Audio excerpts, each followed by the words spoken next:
Deixa o pessoal entrar. É a última sessão que a gente vai ter da Sala Oromar hoje. Já vou convidando a todos vocês, na hora que a gente terminar essa sessão, a gente vai dar 10 minutinhos para preparar essa sala para a abertura. Seria muito importante todos vocês estarem aqui presentes, tá? É uma sessão solene que não só vai fazer a abertura do Congresso também, nós vamos fazer uma homenagem aos nossos ex-presidentes, até como modo de mostrar todo o nosso carinho a quem nos ajudou a chegar até aqui, tá? E depois nós vamos ter um coquetel onde todos vocês estão convidados lá na área de stand, inclusive com banda, viu? Eu acho que é o único congresso, com sinceridade, que faz esse tipo de ação, que é, além da parte científica, agregar as pessoas, tá bom? Meu nome é Luiz Guilherme, eu sou atual presidente da Sociedade Mineira de Cardiologia. Essa sessão é uma sessão que a gente já faz há algum tempo, tá? Associada à nossa sociedade mãe, que é a Sociedade Brasileira de Cardiologia. A Sociedade Mineira ela foi criada há exatos 80 anos atrás e a brasileira 2 anos antes da gente. Esse tipo de associação entre a sociedade mãe e a regional, ela é fundamental, gente. É a razão pela qual a gente consegue chegar até o cardiologista, que é o foco principal da Sociedade Brasileira de Cardiologia. Para poder me ajudar nessa moderação, gostaria de chamar aqui em cima, tem que botar óculos, tá, gente? Paulo Ricardo Caramori.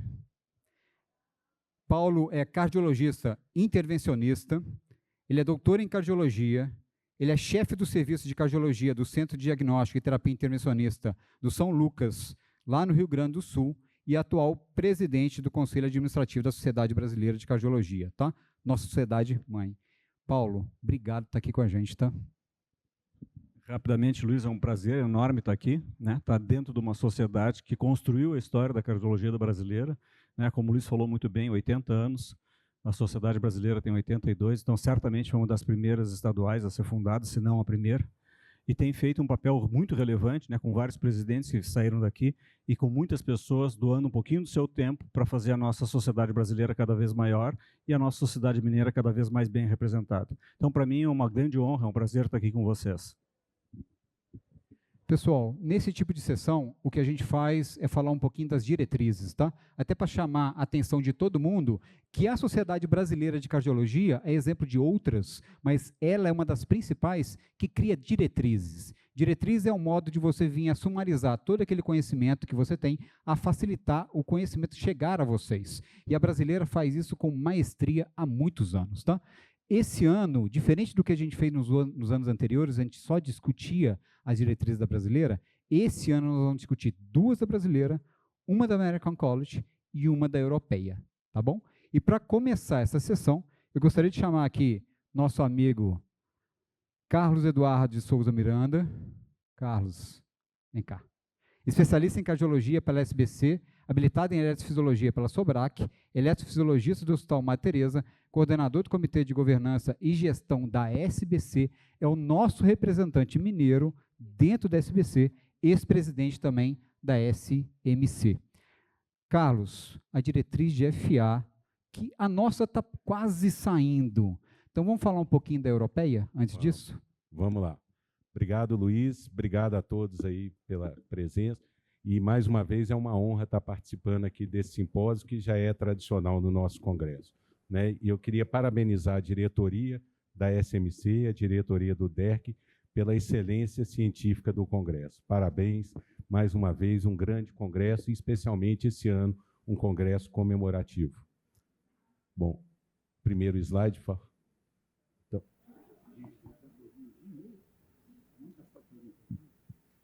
Não é? Ah, tá. Então, enquanto a gente aguarda... Aí, vamos lá, está aqui. Então, a gente vai falar sobre a atualização da diretriz. A diretriz que me coube falar aqui foi a diretriz da Sociedade Europeia de Fibrilação Atrial, né? Esses são meus potenciais conflitos de interesse. E essa diretriz ela foi apresentada no Congresso Europeu o ano passado, no final de agosto, início de setembro. Então, é a primeira vez que nós vamos ter oportunidade de discuti-la aqui. Por que falar em FA, né? Por que nós estamos aqui nessa tarde falando em FA? Por quê? Uma arritmia de prevalência crescente e elevada, né? Piora a qualidade de vida dos nossos pacientes, principalmente devido à ocorrência de sintomas, mas tem desfechos adversos que vão muito além da piora da qualidade de vida. Insuficiência cardíaca, isquemia, tromboembolismo, né? AVC isquêmico, déficit cognitivo e aumento da mortalidade. Então, por isso que a gente tem que dar uma atenção especial para a fibrilação atrial. E o que a diretriz europeia nos propõe? Ela nos propõe uma abordagem baseada no CARE-AF Care, que é baseado o quê? No cuidado integrado do paciente, onde a gente vai, através desse mnemônico, abordar comorbidades, evitar o AVC, reduzir sintomas dos nossos pacientes e avaliar esse paciente uma vez que a doença é dinâmica. E a partir de agora, a nossa agenda aqui, o que a gente vai falar? A gente vai falar o que essa diretriz trouxe de novo em relação à diretriz de 2020, o que ela revisou em relação à diretriz de 2020. Evidentemente, vamos trazer alguns aspectos, né, dentro desses pilares aqui, desses 3 pilares, né, da comorbidade, de evitar o AVC e de redução de sintomas, e vamos abordar o que fazer e, eventualmente, o que não fazer, né, gente? Porque não fazer também é muito importante.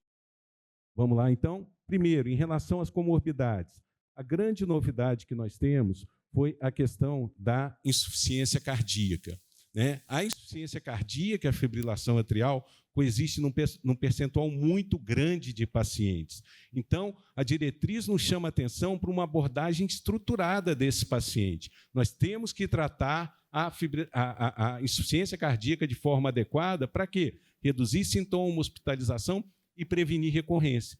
E nesse tratamento da insuficiência cardíaca, os inibidores da SGLT2 devem ser utilizados independente da fração de ejeção. Então, o quarteto fantástico aqui também deve ser utilizado nesses pacientes.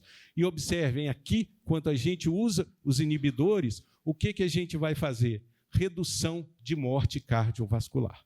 Tá? Isso é classe 1, nível de evidência A. Então, se o seu paciente tem FA, mesmo que ele tenha fração de ejeção preservada, peça um biomarcador, peça um NT para o BNP desse paciente para ver se ele tem insuficiência cardíaca com fração de ejeção preservada e inicie o inibidor da SGLT2.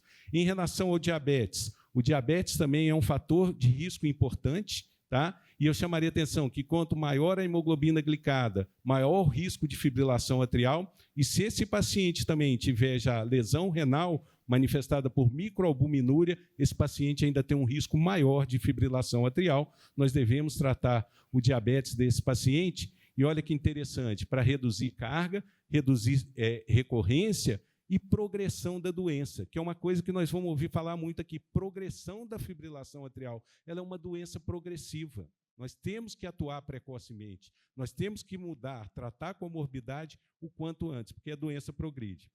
E aqui, em relação à obesidade, que é um fator de risco importante, o que a gente tem? A cirurgia bariátrica deve ser considerada.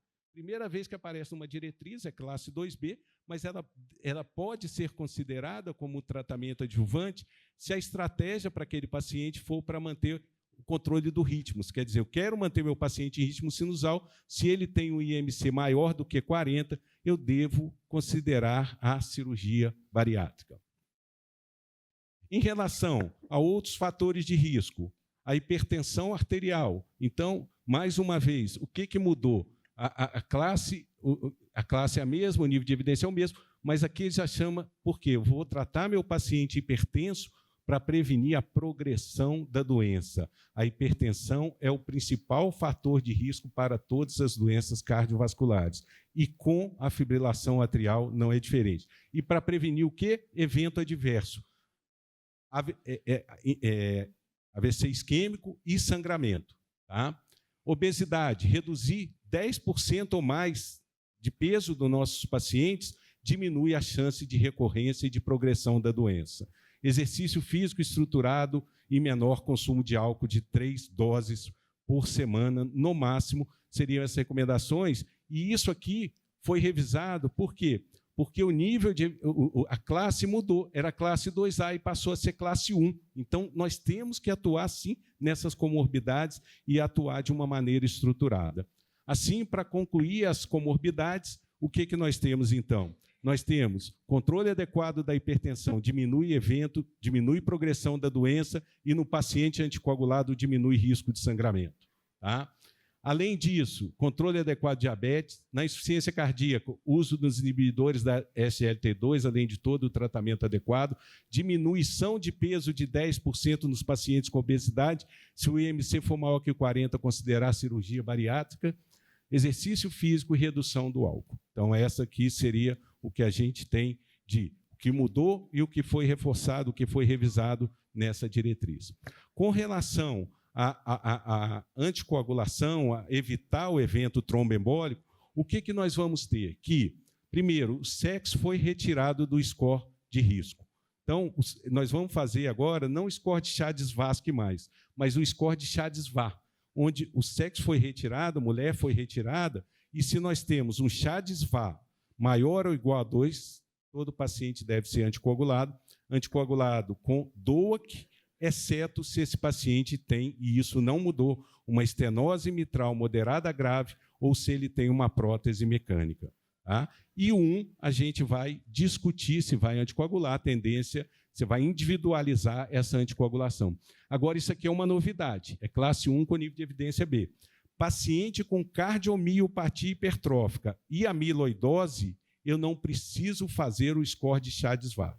Esse paciente, se ele tem fibrilação atrial, esse paciente tem uma miopatia atrial muito intensa, uma doença atrial muito intensa, muitas vezes não é com uma velocidade de esvaziamento do apêndice muito diminuída, ele tem uma doença atrial muito intensa, então, independente do risco, esse paciente tem que ser anticoagulado se ele tem fibrilação atrial. E mais a anticoagulação pode ser considerada no que a gente chama de fibrilação atrial subclínica. O que é a fibrilação atrial subclínica? A diretriz de 2020 europeia apresentou isso para a gente. É aquele paciente que tem um dispositivo implantável, marca-passo, ressincronizador, CDI, na análise você vê episódios de alta frequência atrial, taquicardia de alta frequência atrial, muito sugestivas de fibrilação atrial. O ideal é que você documente isso num eletro, num Holter, numa monitorização prolongada, mas a diretriz já coloca que se esse paciente tem esses episódios, lembrando que são pacientes assintomáticos, e tem um elevado risco tromboembólico, que foi baseado em 2 estudos, o NOAA e o Artesia, o que eles sugerem? Que a gente deva anticoagular, mas com cuidado naqueles pacientes com alto risco de sangramento. Por quê? Porque os estudos demonstraram que o benefício líquido da anticoagulação nessa população ele foi menor devido a maiores taxas de sangramento. Mas é individualizado, decisões compartilhadas, e é realmente uma nova recomendação. E o que foi revisado, e eu acho muito importante essa primeira aqui, gente, é a exclusão cirúrgica do apêndice atrial esquerdo como terapia adjuvante ao anticoagulante. Se eu tenho um paciente que tem fibrilação atrial e ele vai para uma cirurgia cardíaca, para o cirurgião, tecnicamente, não é um procedimento que não é difícil, né? É um procedimento excluir cirurgicamente esse apêndice. Por quê? Como terapia adjuvante à anticoagulação, isso diminuiu o risco de eventos tromboembólicos. Então, é um benefício adicional para o nosso paciente. E isso aqui é uma revisão, era 2B e passou para classe 1. Então, olha só, ele pulou de 2B para classe 1. Uma outra que eu acho muito interessante e que faz parte do dia a dia de todos nós é a FA de pós-operatório. A FA de pós-operatório, na diretriz de 2020, o que ele falava para a gente? Olha, se for um pós-operatório de cirurgia cardíaca, você pode considerar como 2B. Já agora, em 2024, deve ser considerada na cirurgia cardíaca e não cardíaca, se esse paciente tem um risco elevado de evento tromboembólico. Se ele tem um Chades-VAR maior do que 2, considere a anticoagulação. Por quê? Considerando tudo, que esse paciente está inflamado, está em pós-operatório, que os estudos mostraram que, no segmento, esses pacientes desenvolveram fibrilação atrial. Então, já é um prenúncio que aquele paciente tem um risco maior de ter fibrilação atrial. O que não fazer, né, gente? E isso aqui eu trouxe um pouco da experiência do nosso ambulatório de fibrilação atrial, e a gente vê que isso ainda continua sendo feito, e não é pouco às vezes, né? Primeiro, tá? E não fazer, reduzir dose de DOAC. Meu paciente vai sangrar, eu vou diminuir aqui, que aí ele não sangra. Ele não sangra, mas ele não está protegido. E a gente sabe que isso aumenta a mortalidade. Antiplaquetário, não associar antiplaquetário para reduzir risco de AVC se esse paciente teve um evento. Não tem evidência nenhuma para isso. Assim como não tem evidência, hoje, né, o estudo Augustus demonstrou a gente usar, primeiro, a tripla o menor tempo possível, de 1 semana a 1 mês. O Augusto foi com a Pixabana, né? E quem que a gente vai usar a tripla na doença coronariana, acho que o Paulo vai falar isso um pouco também, é o quê? 1 semana é o paciente com alto risco de sangramento e baixo risco de trombose do estente. O meu paciente tem alto risco de trombose e baixo risco de sangramento. Eu vou estender 4 semanas. E depois vou deixar só o DOAC com o clopidogrel durante, no máximo, 1 ano. Depois desse 1 ano, não tem evidência nenhuma de que traga nenhum benefício para esse paciente, aumenta o risco de sangramento. E, por fim, né, essa aqui, eu acho que é muito importante, é o paciente que tem um AVC de causa indeterminada. Ele tem um ESUS, eu pego e falo assim, não, vou dar, porque eu acho assim, ele tem um átrio grande, ele tem muita ectopia supraventricular, isso aqui é FA. Isso aqui, ó, gente, é classe 1, nível de evidência A, baseado em 3 estudos, com dabigatana, rivaroxabana e apixabana. O que aconteceu com esses pacientes? Aumentou o risco de sangramento, eles tiveram maiores taxas de sangramento, sem benefício adicional nenhum na proteção de um novo AVC. Então, isso aqui é o que não fazer, né? Em relação ao sangramento, né, o que a gente vai ter? Que o Hasbled, essa diretriz coloca para a gente não deve utilizar o Hasbled. Por quê? Porque ao utilizar o Hasbled, o médico deixava de anticoagular o paciente. Falava assim, esse Hasbled é alto, ele vai sangrar, eu não vou dar o anticoagulante. Está errado. O que nós temos que fazer? Avaliar e modificar os fatores modificáveis de sangramento. Quais que são? Tratar adequadamente a hipertensão, não usar antiplaquetário, reduzir o consumo de álcool, se usa varfarina entre 2,5 e 3, avaliar fatores potencialmente corrigíveis de sangramento, tratar anemia, tratar outros fatores. E se esse paciente não tem e tem um risco maior de sangramento, ou tem sangramento e não pode ser anticoagulado, gente, em 2024, essa diretriz, e agora em 2025, o que a gente tem que fazer é ocluir o apêndice atrial desse paciente. Nós temos isso, está liberado, está no rol da ANS, nós temos que ocluir o apêndice desse paciente, não simplesmente tirar o anticoagulante desses pacientes. Por quê? Para perder o benefício da anticoagulação. Então, seria isso para a gente já ir para o R, né? Então, a anticoagulação, se o CHADS vá maior ou igual a 2, usar sempre um DOAC, né? Exceto na estenose mitral e na prótese valvar, acessar e modificar os fatores de sangramento e não combinar antiplaquetário. E para a redução dos sintomas, o que nós temos, o que essa diretriz nos trouxe? Ela nos trouxe, em relação à ablação por catéter, não houve nenhuma nova recomendação, o que mudou foi o nível, a classe de recomendação, como nós vamos ver, e aqui já tem aí sim, tem uma recomendação nova em relação à ablação e marca-passo nos casos de paciente com insuficiência cardíaca. Era uma coisa que tinha dúvida se esses pacientes se beneficiariam, né, e a gente vai ver que é uma nova recomendação. Primeira coisa, então, o que mudou? Tá? O que foi revisado? Ablação por catéter, como primeira escolha em 2020, era classe 2A. Ela passou a ser classe 1, se esse paciente tem fibrilação atrial paroxística, principalmente naquele com menores comorbidades, para que reduzir sintoma, recorrência e, mais uma vez, progressão da doença. Isso é classe 1, tá? Com nível de evidência A. Da mesma maneira, tá? Da mesma maneira, é a ablação cirúrgica para os pacientes que vão para alguma abordagem da válvula mitral. Isso é classe 1 com nível de evidência A. Eu vou encaminhar um paciente meu, né, lembrar da alta prevalência de doença reumática no nosso meio. Se esse paciente vai fazer um reparo, uma troca valvar cirúrgica, esse paciente tem fibrilação atrial, está indicado a ablação cirúrgica da fibrilação atrial desse paciente também, no mesmo nível de evidência da ablação por catéter. Tá? Mesma classe e mesmo nível de evidência. Em relação ao que foi mantido, lembrar, se eu tenho um paciente que é paroxístico ou persistente, lá nós só falamos da paroxística, mas se ele é paroxístico ou persistente, intolerante ou refratário ao uso de fármaco, isso é classe 1, tá? Está indicada a ablação com nível de evidência A. Se a minha opção naquele paciente que é paroxístico, que hoje, a partir de decisão compartilhada, eu já posso falar para ele que a ablação é a primeira opção, ele fala assim, não, eu não quero fazer ablação, quero tomar remédio.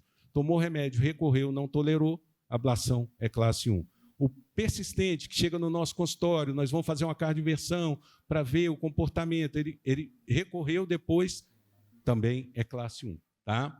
E aqui eu chamo a atenção, mais uma vez, voltando na insuficiência cardíaca, que esse paciente que tem uma alta probabilidade de taquicardiomiopatía, quer dizer, indução dessa disfunção ventricular pela fibrilação atrial, são pacientes que têm um benefício muito grande, como demonstrado no estudo Castle, tá? Para redução, inclusive, de mortalidade e reversão dessa disfunção. Como classe 2A, o que nós vamos ter? O paciente com FA e insuficiência cardíaca, né? Não aquele que tem a disfunção como causa. Doença do nó sinusal, uma coisa que eu chamo a atenção, é classe 2A, mas é aquele paciente que até um tempo atrás, o que a gente fazia? Colocava marcapasso e dava antiarrítmico, né? Aquele que tem brad-tac. Ele não podia tomar antiarrítmico, eu punho o marcapasso e depois dava o antiarrítmico. Hoje, a ablação, a gente sabe que ela tem um papel muito importante também na modulação autonômica desses pacientes. Então, eles têm um benefício e muitas vezes você evita o marcapasso nesse paciente. E depois da recorrência também, gente, isso é classe 2A. Por quê? Porque se eu faço uma nova ablação, e a ablação de fibrilação atrial com desenvolvimento de tecnologia, nós começamos na radiofrequência, fomos para a crioablação, estamos na ablação por campo pulsado, que torna o procedimento mais rápido, menos complexo, mas sempre a gente deve imaginar que, às vezes, você não está com um paciente que tem um foco só na veia pulmonar. Então, você vai fazendo escalonado, você vai fazer ablação de veia pulmonar, depois, se esse paciente recorre, parede posterior, lesões adicionais. Então, se ele recorre, e o paciente que recorre e que teve um benefício da fibrilação atrial, você pode propor para ele que ele quer fazer de novo. Tal a melhora da qualidade de vida dele, e ele topa tranquilamente. Tá? E aí é para quê? Para diminuir sintoma, recorrência e, mais uma vez, progressão da doença. Aqui eu não vou ler algoritmo nenhum, só para mostrar. Se é paroxístico hoje, a partir de decisão compartilhada, ablação por catéter é classe 1, antes do fármaco. Se tomou o fármaco, continua classe 1, já persistente, é classe 2A antes do fármaco. Se ele tomou o fármaco e foi intolerante ou recorreu, a ablação é classe 1. E o que eu falei de novo, isso é importante, já estava nas nossas diretrizes brasileiras de 2023 de dispositivo implantável, que é, né, se esse paciente tem uma insuficiência cardíaca muito sintomático, a gente considera que a fibrilação atrial desse paciente é permanente, e ele hospitalizou, fazer a ablação da junção e colocar uma terapia e fazer a ressincronização desses pacientes, isso é classe 2A. Está indicado, esses pacientes têm um benefício não só nos sintomas, mas também na redução da mortalidade. Então, só para a gente encerrar, né, lembrar que sempre avaliar esse paciente de forma dinâmica, avaliar novos fatores de risco e comorbidade, estratificar o risco de AVC, quer dizer, um paciente ele muda o CHA-2-VASc, do paciente muda, ele é dinâmico, então a gente deve avaliar esse risco, né, avaliar sintomas, né, avaliar e manejar os fatores modificáveis de sangramento, e continuar a anticoagulação independente do risco. Meu paciente fez ablação, nunca mais teve nada, está ótimo. Eu posso tirar o anticoagulante? Pode, se ele for um CHA-2-VASc de 0. Se ele for 1, discute, e se ele for 2, mantém a anticoagulação. A gente não tem evidência ainda para retirar a anticoagulação desse paciente. Assim, para a gente encerrar, eu diria que a FA é uma doença progressiva, de alta prevalência e com desfechos que vão muito além da piora da qualidade de vida. Né? Identificar e corrigir as comorbidades em todas as fases do tratamento. mesmo naquele paciente que você fala que a fibrilação atrial dele é permanente, você deve abordar os fatores de risco. Né? Anticoagular sempre que o CHA-DIS-VA for maior do que 2, tá? Independente do ritmo. Quando houver sangramento ou contraindicação, a anticoagulação ocluir o apêndice atrial esquerdo. Sempre buscar a melhora dos sintomas através do controle do ritmo. Né? O estudo IST mostrou que o controle do ritmo ele melhora além de sintomas, diminui hospitalização, diminui morte cardiovascular, morte cardiovascular e AVC. E, além disso, melhora os sintomas.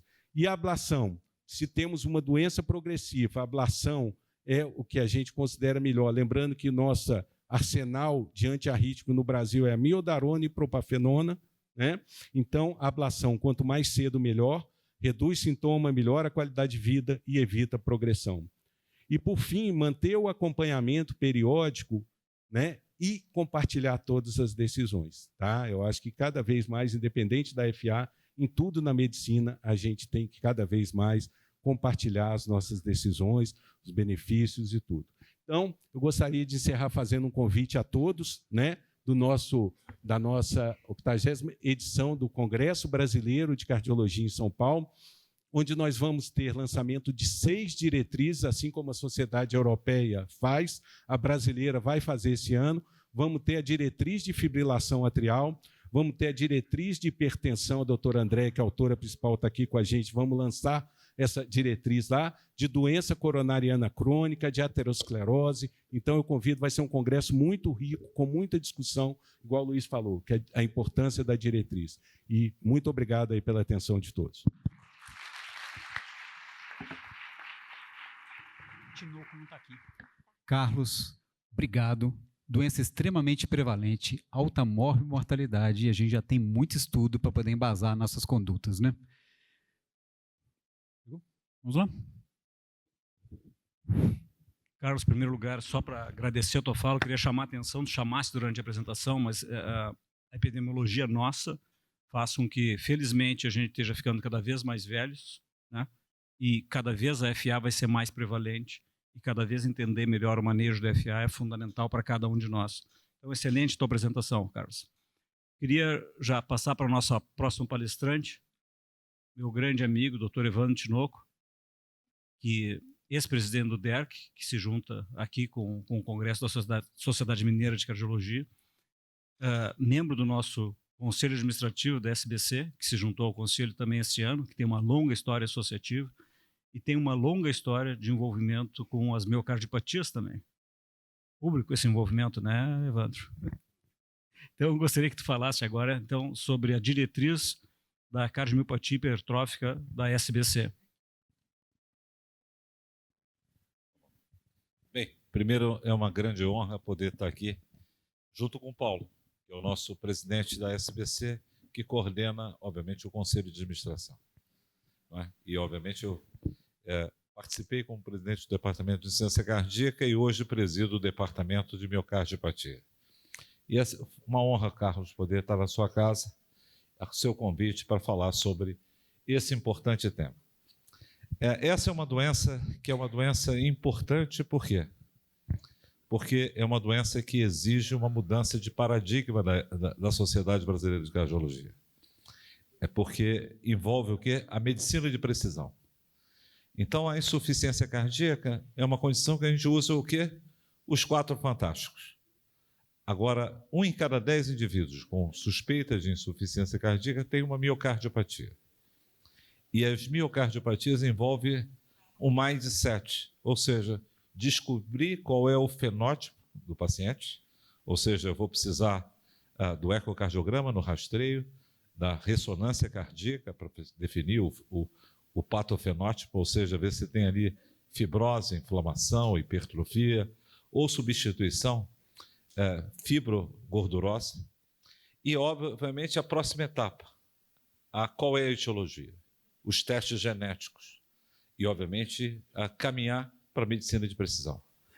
A medicina de precisão, como ela serve para aquele indivíduo, ou seja, 1 em cada 10 pacientes com hipertrófica, né? Meu amigo Marcelo Bittencourt está aqui, é um especialista nisso, a genética mostra o quê? Que ele tem uma fenocópia. E muitas das vezes pode ser uma doença de Danon, pode ser um paciente com Fabry, pode ser um paciente com amiloidose, que tem um tratamento específico. E, obviamente, isso a SBC tem lutado para transformar esse paradigma. Depois de 6 anos, né, que o Tafamid está disponível para os neurologistas, a SBC, né, lutou muito para que agora, esse ano, fosse aprovado um PCDT, que os pacientes com a forma de miocardiopatia amiloidótica pudessem ser tratados. E um dos fenótipos que aparece o paciente com a amiloidose é o quê? É cardiomiopatia hipertrófica.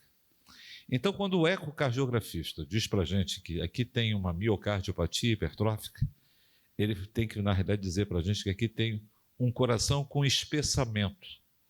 A hipertrofia é um dado o quê? Anatômico. Anatômico que a ressonância cardíaca, ou a biópsia, né? A ressonância é a grande biópsia não invasiva. Por isso que é tão importante a gente ter aqui o quê? Ferramentas de diagnóstico. Muitas das vezes a gente deixa de utilizar o tratamento certo, porque fez o ecocardiograma e tem um gradiente numa hipertrófica com menos de quê? Com menos de 30. E aí a gente, né, acredita o quê? Como em Papai Noel, que é uma forma não obstrutiva. Quando a gente faz o Valsalva, a gente consegue mostrar e descortinar 10%. Mas o ecocardiograma de esforço é que, obviamente, descortina a obstrução que vai estar presente em 2/3 dos pacientes com essa doença, e quando é acima de 50, ele se torna elegível o quê? A uma intervenção, muitas das vezes com a terapêutica através de catéter, e obviamente a alcoolização, ou cirúrgica, e mais recentemente uma vacantena. Ou seja, sem tecnologia, teste genético, aconselhamento e, obviamente, as boas práticas da SBC, a gente não leva cada paciente com hipertrófica ao cuidado certo. E fiquei muito feliz de encontrar aqui nesse congresso uma das maiores autoridades do mundo de ergoespirometria com ecocardiograma acoplado no exercício. Dr. Fabrício Braga, do Rio de Janeiro, acabou de dar uma palestra no encontro na minha universidade sobre isso, e citando esse colega que está aqui presente. Então, sem tecnologia, e acreditando que um ecocardiograma com Valsalva resolve não ter o eco de esforço, significa o quê? Que a gente está longe do cuidado certo.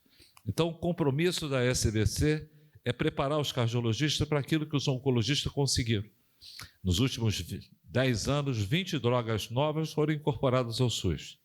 E nós, até há pouco tempo atrás, só o quê? Dapagliflozina com coparticipação, trocamos tartarato de metoprolol por uma outra forma de liberação adequada e passamos a ter estatinas potentes.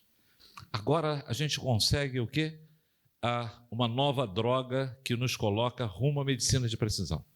E para isso a gente precisa, não é, meu querido presidente Marcos, mudar o mindset.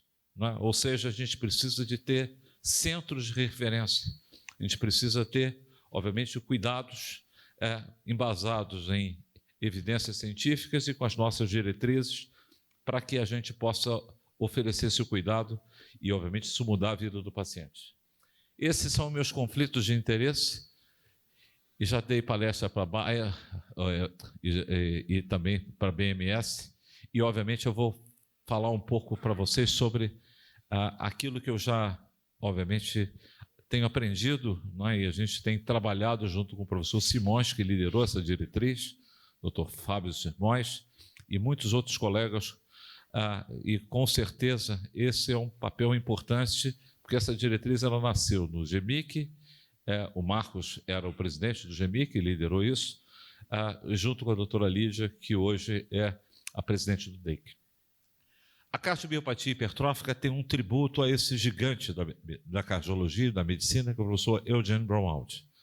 Aproximadamente há 7 décadas atrás, ele, utilizando e avaliando os traçados de hemodinâmica, ele encontrou um paciente que ele pensava e jurava que era uma estenose aórtica. Ao ter encaminhado para a cirurgia, ele identificou o quê?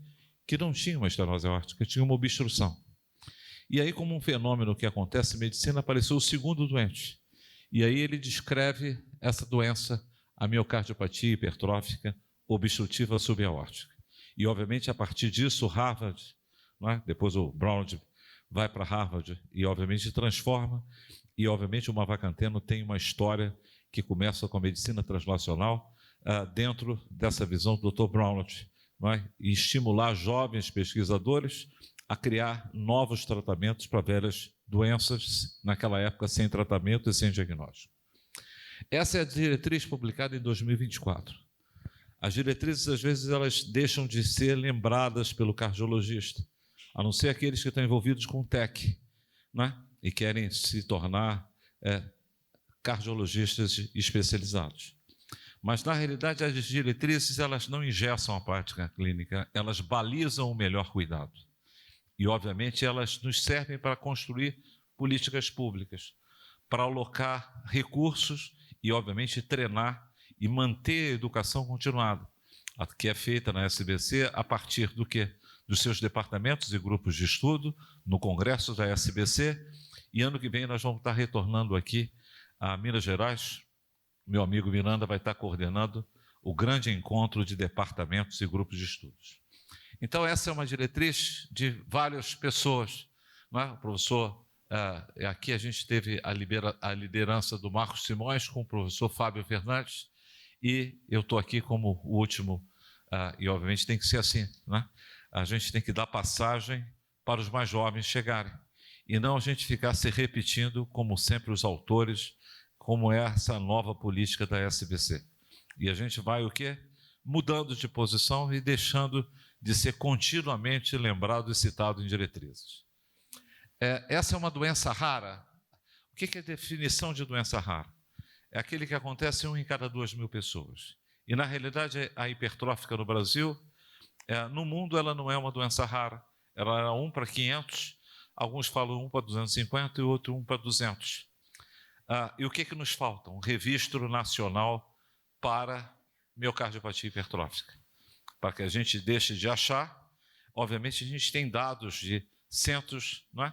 E, obviamente, alguns estudos na região de São Paulo, mas, obviamente, isso não retrata o que? A maior população multiétnica do mundo, que é a população brasileira. Então, com certeza, essa é uma doença que 60% tem uma causa genética e 40% uma causa adquirida. Eu não tenho visto isso na minha prática. Na minha prática, pelo contrário, eu encontro uma relação de 40% com um gene positivo. E, obviamente, a gente pode ser que a gente esteja procurando e ainda não ter achado regiões não intrônicas, mas também os aspectos, o quê? Os aspectos ambientais, os aspectos de estilo de vida.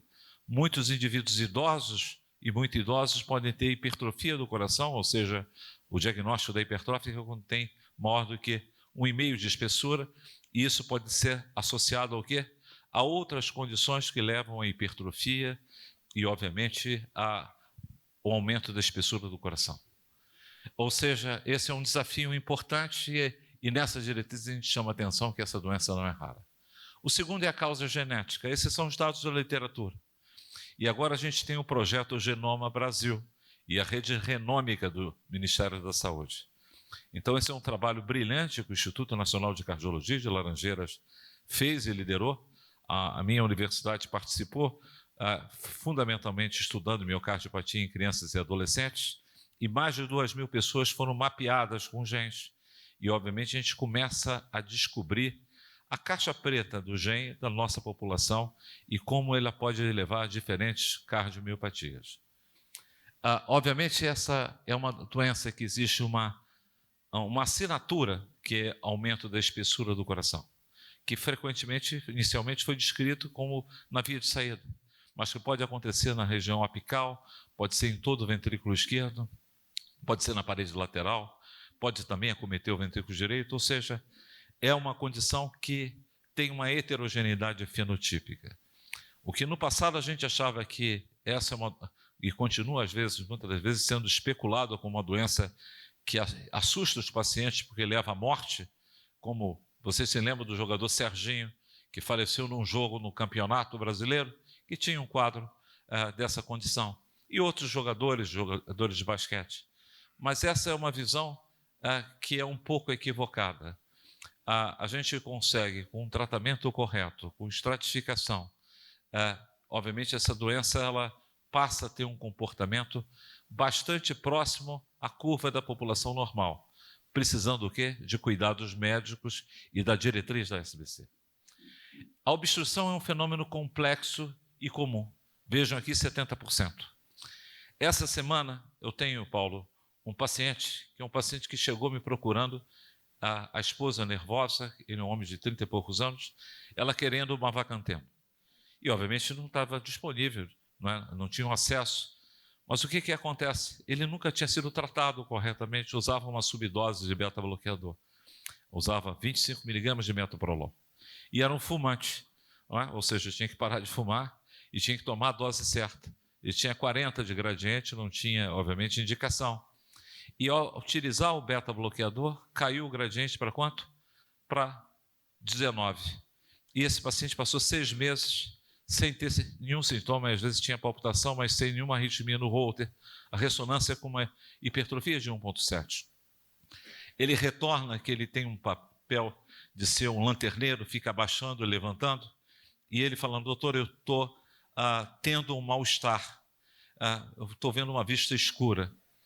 E com o doutor Fabrício Braga, a gente estudou esse paciente com ergoespirometria com eco. Ele tem um gradiente de 107 no exercício. Então, essa é uma coisa importante. Muitas das vezes, o gradiente, a gente acha que fez o dever de casa e o dever de casa não está feito. Então, às vezes, é a obstrução e a fibrose, tá? E aqui vocês observem como nós valorizamos a ressonância. Na minha instituição, todos os médicos de ressonância foram treinados pelo Dr. Carlos Rochite. E há mais de uma década a gente repetia: nenhum paciente com doença miocárdica é indigno a tal ponto de não ter uma ressonância cardíaca, idealmente feita pelo Rochite. E hoje, obviamente, a ressonância cardíaca é treinada no Brasil inteiro. O Rochite acabou de ter um papel brilhante como editor-chefe dos arquivos brasileiros de cardiologia, e foi um indivíduo que formou e espalhou a ressonância cardíaca e a tomografia em todo o Brasil, e é uma liderança no mundo, e hoje integra o JACC. A coisa importante, quando você olha uma ressonância com miocardiopatia hipertrófica, você às vezes encontra e não vê fibrose, se você não tem o software certo para ver o SCV, o volume extracelular. Você às vezes encontra edema, você às vezes encontra o quê? Isquemia. Então, muitos pacientes, quando a gente coloca para fazer exercício, o que acontece? Aparece a isquemia miocárdica com coronárias normais. Então, a definição do patofenótipo e, obviamente, a avaliação e estratificação prognóstica é feita hoje numa combinação dos exames de cardioimagem avançada e cardioimagem no exercício. É muito importante que a história natural dessa doença é variável. E por isso que a gente tem que usar uma ferramenta para estratificar risco. Embora a maioria das pessoas vão evoluir muito bem, desde que tratadas e acompanhadas por um cardiologista que tem RQE. Não é isso, Carlos? A gente prescreve o RQE, porque senão os outros daqui a pouco vão querer tratar a hipertrófica. Não, isso é o câncer da cardiologia. Isso maltratado leva o quê? Morte súbita e morte elétrica. É claro que aqui existe um novo mindset. Então, é fundamental nessa diretriz colocar o mindset. Ou seja, quando você encontrar alguém que faça um ecocardiograma e vê hipertrofia, você fala, desculpe, ecocardiografista, o que você está vendo é um espessamento.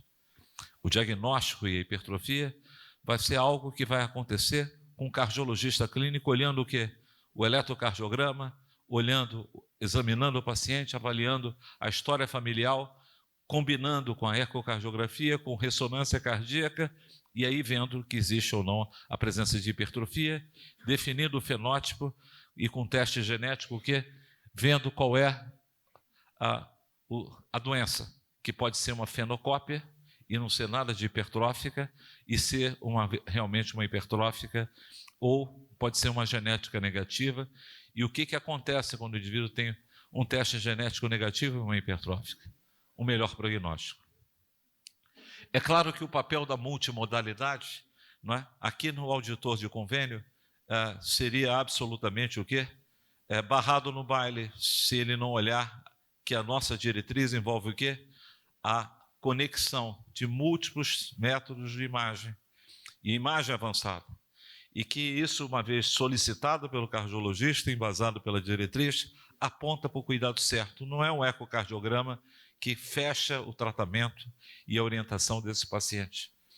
E é óbvio que o teste genético é uma indicação importante. O teste genético não é uma glicose.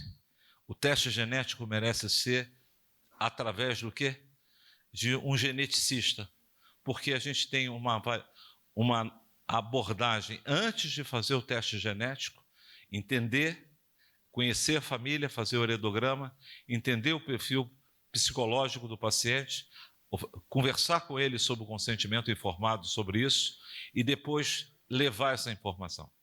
Poucos são os cardiologistas treinados nisso.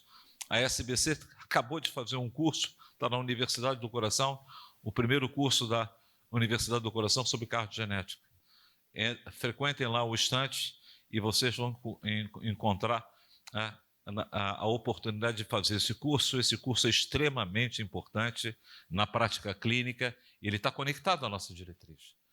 As vantagens do teste genético é que ele gera informação diagnóstica, traz informações prognósticas. Alguns genes podem levar a gente a pensar em rápida deterioração e necessidade de colocação de CDI, principalmente para aqueles que tenham uma história familiar e fibrose. Então, esse é o caminho. Então, existem fenocópias que muitas das vezes podem simular a hipertrófica. Essa é uma figura linda dessa diretriz. E a coisa importante, existem pessoas que vão ter hipertrófica o quê? Aos 60, 70 anos de idade. Quanto mais tardio aparece o fenótipo da hipertrófica, menos chance de acontecer alguma coisa de grave com esse indivíduo. E, obviamente, existe um tipo de fenótipo que esse paciente pode evoluir para dilatação e ter uma miocardiopatia dilatada. Então, aqui surge um conceito novo que é imagenética, ou seja, combinar os aspectos da ressonância com os dados genéticos. E, obviamente, a localização pode apontar para um tipo específico de fenocópia, como a gente está vendo ali, um paciente que tem um aumento da espessura, um padrão na parede posterolateral, e é um paciente com Fabry, não é? Ou seja, uma condição que também pode aparecer tardiamente, só com o acometimento do coração, e o indivíduo pode ter reposto a enzima e poder ter uma vida melhor, inclusive com redução desse aumento da espessura, já que isso não causa um espessamento por hipertrofia, sim por aumento de depósito. E, obviamente, o que a gente faz com esse paciente? A gente aborda o tratamento. O tratamento da hipertrófica envolve calma, e não a prescrição, muitas das vezes, de um medicamento que poucos estão ainda disponíveis. Estamos numa consulta pública, e a SBC se posicionou que a gente deva seguir essa diretriz. A nossa orientação inicial foi o quê? Inicialmente, definir se tem obstrução, o tratamento com beta-bloqueador, e, obviamente, aqueles casos que continuam sintomáticos, o paciente tem duas opções: um tratamento cirúrgico ou um tratamento com a utilização da alcoolização, e, obviamente, aqueles pacientes também têm a opção da utilização do mavacanteno. Em alguns países, o mavacanteno se torna como a segunda linha de tratamento.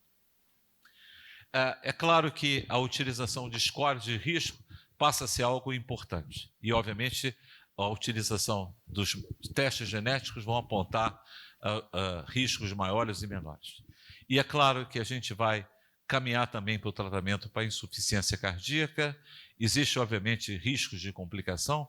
Uma das complicações é a morte elétrica, outra embolização e outra a formação do aneurisma na ponta, que às vezes se lembra até um aneurisma chagásico com trombo. Isso define um grupo de maior alto risco. E é claro que a gente trata a insuficiência cardíaca classicamente quando o paciente evolui para uma forma final de IC. E, obviamente, a gente definiu os níveis de utilização de marca-passo desfibrilador utilizando uma ferramenta construída para a população brasileira e, obviamente, ajeitando aquilo que os europeus e, obviamente, norte-americanos faziam por modelo brasileiro apoiado pela SBC-GMIC. Então, Paulo, era basicamente isso que eu queria deixar. Essa é um trabalho de uma rede colaborativa.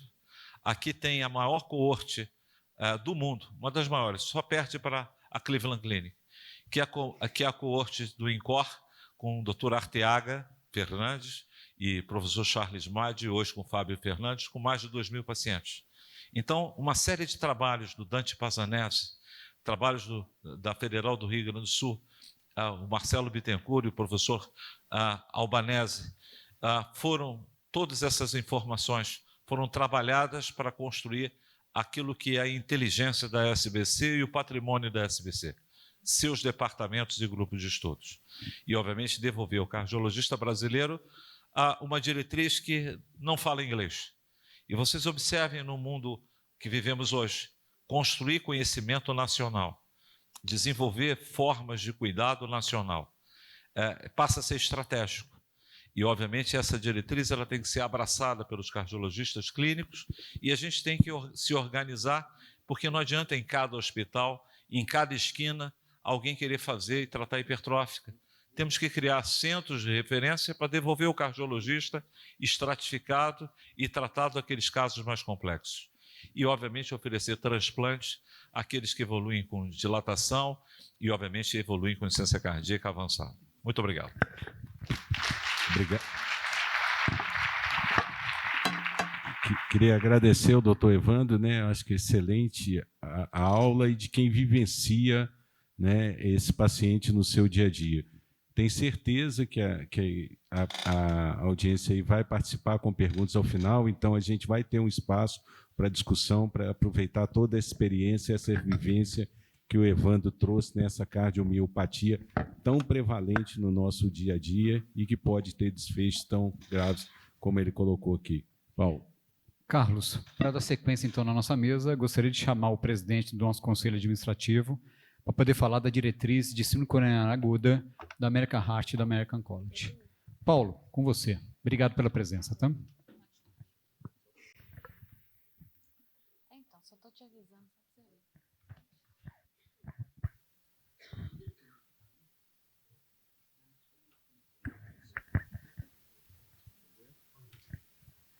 Chegou aí?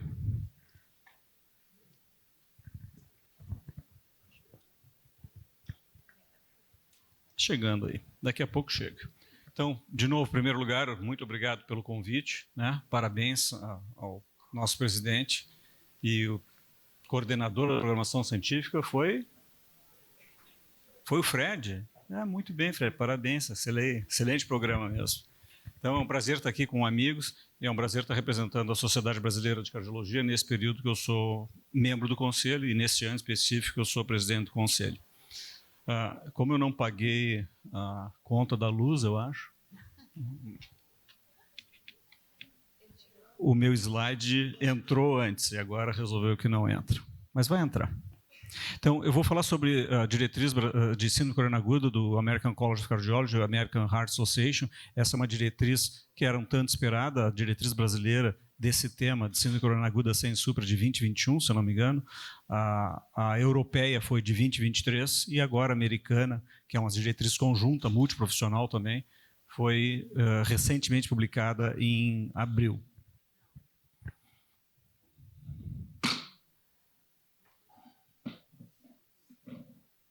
Essa diretriz também traz uma característica importante, que ela somou as sociedades envolvidas. Já faz vários anos que o ACC e o American Heart fazem diretrizes conjuntos e tentam absorver as outras sociedades envolvidas. Então, essa diretriz envolveu a Associação dos Médicos Americanos de Emergência, por exemplo, que atendem, evidentemente, muitas vezes o paciente na linha de frente, eventualmente não é cardiologista. Então, isso faz com que ela tenha uma amplitude maior, que é uma das missões das diretrizes. As diretrizes são os documentos mais baixados na internet, que mais orientam os cardiologistas a trabalhar, que a gente usa no dia a dia, mas elas têm que ser abrangentes no sentido de atingir a população toda que vai executar essa tarefa. Sendo o síndrome de coronária aguda uma coisa muito frequente, uma das principais, se não a principal causa de morte na maior parte dos países, é fundamental que isso chegue na linha de frente para que ela seja adequadamente absorvida. Esses são meus conflitos de interesse e essa é a diretriz que a gente vai conversar agora.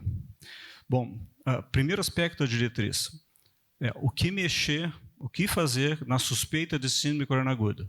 Paciente que tenha dor no peito, procure uma emergência por isso, ou tenha algum equivalente, né? Pacientes mais idosos, diabéticos, às vezes a dor não é típica, não faz mal, chegou na emergência, a gente está preocupado com isso, tem uma rotina de atendimento que deve ser implementada e ela é relativamente fácil, ela é simples, basta a gente determinar que vai fazer assim, porque ela é baseada em fazer um eletro imediatamente. Imediatamente quer dizer nos primeiros 10 minutos. Então, em muitos lugares, no hospital que eu trabalho, por exemplo, a primeira coisa que o paciente faz antes de ver o médico é fazer o eletro. Quando o médico vê o paciente, ele já está com o eletro na mão. Por quê? Se ele for um paciente que tem supra de ST, o manejo dele tem que ser muito rápido, e a gente não pode daí perder tempo na porta de entrada. Se ele não tiver supra de ST, tem várias outras coisas que a gente vai fazer ao longo do tempo com ele. Isso é muito importante porque no infarto com supra, né, uma das estimativas que é colocada na diretriz é que a cada 30 minutos de atraso no manejo do infarto com supra se aumenta 7,5% a mortalidade, o que é extremamente significativo. Então, eletro imediato é fundamental, a interpretação também logo em seguida é fundamental e não se deve fazer nada que retarde o atendimento do paciente em caso de supra. Retardo quer dizer vamos fazer um raio-x de tórax ou uma eco abdominal, porque eu não sei, eu acho que ele pode ter colicistite associada. Estou sendo meio caricato para chamar a atenção que coisas que perdem tempo não se faz. Agora a gente tem que apagar o incêndio, é a mesma coisa que o bombeiro chegar para apagar o incêndio e alguém dizer que tem que, não, parei só um pouquinho, primeiro tem que preencher um formulário. Então, tempo aqui é tudo, tempo é miocárdio, supra tem que evoluir e acelerar por cima de todas as barreiras para que a gente consiga fazer uma reperfusão eficiente e efetiva, de preferência em menos de 90 minutos.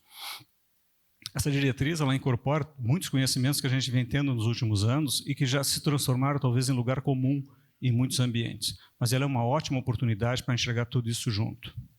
Bom, paciente que chega no hospital com suspeita de síndrome de coronária aguda, então deve ter um eletro precocemente e deve coletar troponina. Esse eletro define se ele vai para supra, se ele vai para a via do supra, fundamental é fazer angioplastia primária em todo lugar que for possível, ou trombólise, daqui a pouco a gente vai falar sobre isso, como conduzir em cada uma das possibilidades. Mas com muita ênfase em angioplastia primária, porque ela é mais efetiva do que a trombólise, é mais segura também do que a trombólise, e por paradoxal que seja, né, a gente vai dizer que ela não está disponível em todos os lugares. Sem dúvida ela não está. Mas o corpo de bombeiros fica longe da casa da gente em muitos lugares. E a gente quer que os bombeiros estejam lá em 15, 20, 30 minutos, na pior hipótese. Então, tem um monte de laboratório de hemodinâmica espalhado para o Brasil. Muitos deles, ou a maior parte deles, evidentemente, estão nas áreas mais populosas. E lá, nessas áreas, mesmo o paciente não recebe angioplastia primária. Por uma grande questão, que é a organização só. Organização do sistema de saúde. Em muitos lugares do mundo, isso já foi superado. Em vários países é muito difícil ter uma trombólise sendo feita, e não é porque eles são muito ricos, é porque eles são mais organizados do que a gente. E a maior parte das unidades de hemodinâmica à noite estão dormindo e não tem ninguém trabalhando, né? Mas os pacientes se infartam de noite e eles não são atendidos. Então, otimizar isso, eu acho que é uma das tarefas que nós, como sociedades, temos também. Pacientes que chegam no hospital, têm dor torácica e são encarados como síndrome de coronária aguda devem receber dose de ataque de aspirina, isso já foi bem estabelecido. E eles também devem receber, no decorrer do atendimento dele, dupla antiagregação plaquetária. Mas, se o paciente for supra, ele deve receber sempre, entre aspas, né? Não existe sempre em medicina, mas sempre dupla antiagregação plaquetária já na porta. Se ele for um paciente sem supra de ST, a gente pode considerar da só aspirina e fazer um cateterismo precoce, de preferência em menos de 24 horas, para decidir, então, se ele recebe o segundo agente ou não. Por que isso? porque nesse grupo de pacientes vão ter pacientes com coronárias normais, vão ter alguma dissecção de aorta, como a semana passada teve no meu hospital, né? Vão ter outras situações, vão ter pacientes que são cirúrgicos, que é melhor que ele seja operado só com aspirina e não com DAPT. Então, se o CAT é precoce, na situação sem supra, é razoável que não se utilize dupla antiagregação plaquetária de saída. E sim, se complete, se ele for angioplastia, por exemplo, complete na mesa, até de preferência com P2Y12 potente, frequentemente prasugrel nessa situação. Bom, já que eu estou falando em qual o agente, né, pacientes, então, que têm síndrome coronariana aguda sem supra, devem ser manejados preferencialmente, considerando essas questões de tempo, com AS e um segundo agente potente, que é ticagrelor ou prasugrel. Não tem. Clopidogrel serve ainda, né? Mas ele deve ser usado em segunda opção, exceto em algumas situações, pacientes muito idosos, talvez, pacientes pós-trombolítico, né, que a gente prefere clopidogrel, mas como regra, ticagrelor ou prasugrel são os agentes de escolha para esse paciente, para essa situação, considerando que especialmente o prasugrel é contraindicado em pacientes com história de AVC prévio. Eu disse que não paguei a conta da luz, né? Bom, pacientes com supra de AST, como é que deve ser manejado? Dupla antiagregação plaquetária desde o início, então, de preferência com um agente potente. E, novamente, clopidogrel para essas duas situações que eu já citei, na ausência dos outros, ou para pacientes que tiverem sido trombolizados previamente, onde o clopidogrel persiste como sendo o agente de escolha. Agentes que se usa injetáveis, 2B3A, são os inibidores de glicoproteína, que bloqueiam completamente a agregação plaquetária, quase que 100% de bloqueio. Eles são utilizados em situações específicas hoje.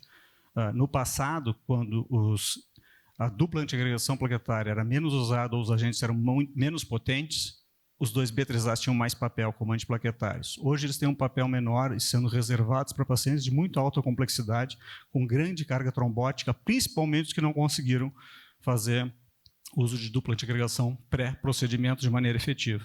Então, esse caso que eu trago aqui rapidamente é um paciente que, agora, dessa semana que eu atendi no nosso hospital, com oclusão total da descendente anterior, vomitou 2 vezes a DAPT que foi dada para ele até chegar na mesa. Com uma descendente anterior totalmente ocluída, com uma grande carga de trombo. Para quem está acostumado ou não ver o ultrassom, está vendo essa parte aqui? É um trombo solto dentro da artéria.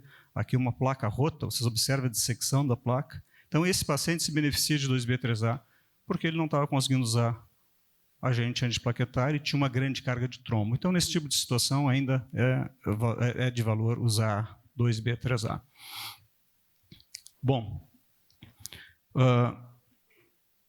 como tratar o paciente com angioplastia primária no infarto quando há instabilidade hemodinâmica ou choque cardiogênico? Primeiro, tem que se tentar ao máximo fazer a angioplastia primária, que nessas situações a trombólise é menos efetiva ou mais perigosa até, e fazer mais força talvez que o normal para transferir esse paciente para um ambiente que ele possa ser tratado com revascularização, de preferência percutânea, que é o que acontece na maior parte desses casos, e eventualmente cirúrgica. Então, pacientes com choque, com uma situação grave, de altíssima mortalidade, não só têm que ser tratados rapidamente, mas tem que fazer todo esforço para revascularizar ele precocemente. Em pacientes que têm muitas horas de evolução, se discute o benefício progressivamente. Em 24 horas, a gente já perdeu quase todo o benefício de revascularizar um paciente. Nesses pacientes, ainda a gente deve considerar revascularização quando? Quando tiver manutenção dos sintomas, quando a gente acredita que a isquemia está vigente ainda, ou quando tiver instabilidade elétrica. Então, esse paciente, mesmo que adiantado da hora, deve ainda ser tratado como uma angioplastia primária e ter um fluxo acelerado para ser tratado com intervenção e reperfusão, portanto. Esse slide fala o que fazer no paciente que chegou no hospital, que não tem capacidade de revascularização. Primeiro eu vou repetir, porque eu acho que o sistema de saúde devia ser mais bem organizado, né? Na minha cidade, Porto Alegre, tem um pronto-socorro municipal funciona super bem para trauma, para queimadura, para fratura, e não tem hemodinâmica. E daí é frequente os pacientes com infarto caírem no pronto-socorro municipal, óbvio. E daí? Não tem sistema, desculpa, a autoridade pública vai ficar braba comigo lá, não tem um sistema no lugar que faça o paciente rapidamente ser transferido para um lugar que alguém olha e diz, manda para lá, que tem hemodinâmica aberta, e ali no raio deve ter, em 5 quilômetros, tem 5 hospitais que têm hemodinâmica para tratar esse paciente. Em vez disso, esse paciente fica lá sendo uma fábrica de insuficiência cardíaca, né, doutor Evandro? O infarto é a principal fábrica de insuficiência cardíaca no Brasil, mais do que a hipertensão, por maltratado. Devia ser bem tratado, daí a gente ia ter menos insuficiência cardíaca que tem hoje, além de todas as consequências do infarto. Então, transferir precocemente é fundamental. Aqui a barra melhora um pouco no sentido de permitir mais tempo, 120 minutos como alvo, e eu acho que a gente deveria fazer muito mais bem feito isso como sociedade e estar mais atento. Tem barreiras? É óbvio que tem, não estou menosprezando as barreiras, mas eu tenho certeza que dentro desse ambiente que a gente tem, a gente podia e devia estar fazendo melhor. Bom, não tinha hemodinâmica, a gente fez trombólise. Tem que fazer trombólise nos pacientes que têm indicação. Não estou falando contra a trombólise, estou falando a favor da revascularização precoce no infarto agudo. Pacientes que fez trombólise, o que a gente deve fazer com eles? O que a diretriz recomenda? É que eles devem ser transferidos, de fato, assim, o mais rápido possível para um centro que tem hemodinâmica aberta, mesmo depois da trombólise. Não deixou de ter urgência na transferência. A diferença é a seguinte: se ele teve trombólise que a gente considera efetiva, ele deve ser submetido a um cateterismo nas primeiras 24 horas.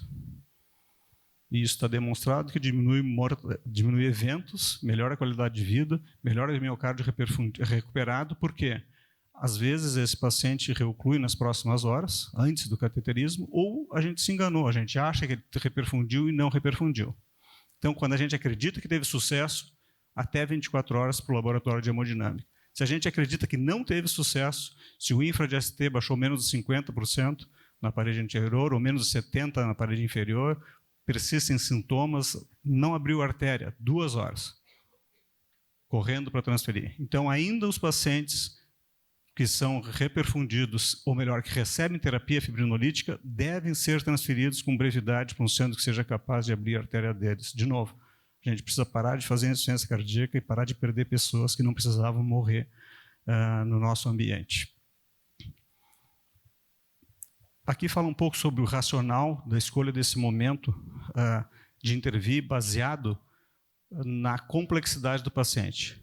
Basicamente, quanto maior o risco da doença, quanto maior a gravidade da apresentação, mais rápidos nós precisamos ser, mesmo no paciente que não tem supra. Chamando a atenção que parte dos que não têm supra fecharam a circunflexa. Então, eles são uma oclusão total no vaso, muitas vezes significativo, que não tem expressão eletrocardiográfica de supra. Se o paciente não está evoluindo bem, está chocado, tem arritmias graves, ele deve ser tratado como se fosse uma angioplastia primária, mesmo sem supra. Que é o primeiro lado do slide lá, que pede para os pacientes que têm manifestação clínica grave, severa, que sejam reperfundidos em 2 horas, que é mais ou menos o que a gente pede para a angioplastia primária. Então, sem supra e situação complexa, manifestação clínica grave, rapidamente deve ser reperfundido.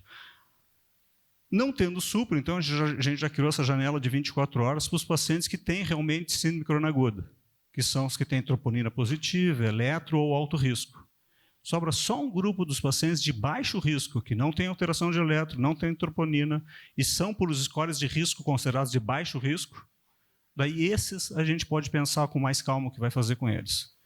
Existem alguns ambientes até que eles vão para casa e fazem exames em 48 horas fora do hospital, outros que baixam para fazer avaliação intra-hospitalar, e outros que fazem cateterismo mesmo assim no de baixo risco. E por que vão fazer cateterismo sistemático no baixo risco? Às vezes por questões logísticas. Porque muitas vezes esse paciente que a gente vai mandar embora não tem condição no sistema de saúde de ser avaliado nas próximas 48 horas. Então é aceitável que se faça cateterismo, inclusive no de baixo risco, com essa diretriz, considerando a nossa capacidade de resolver e avaliar esse processo no paciente com muita brevidade. Se ela não existe, essa capacidade, considera mesmo no baixo risco o diagnóstico invasivo, a estratificação invasiva. Bom, também diversos estudos ao longo do tempo têm avaliado a questão agora de revascularizar ou não todas as lesões no paciente que tenha síndrome coronaguda sem supra.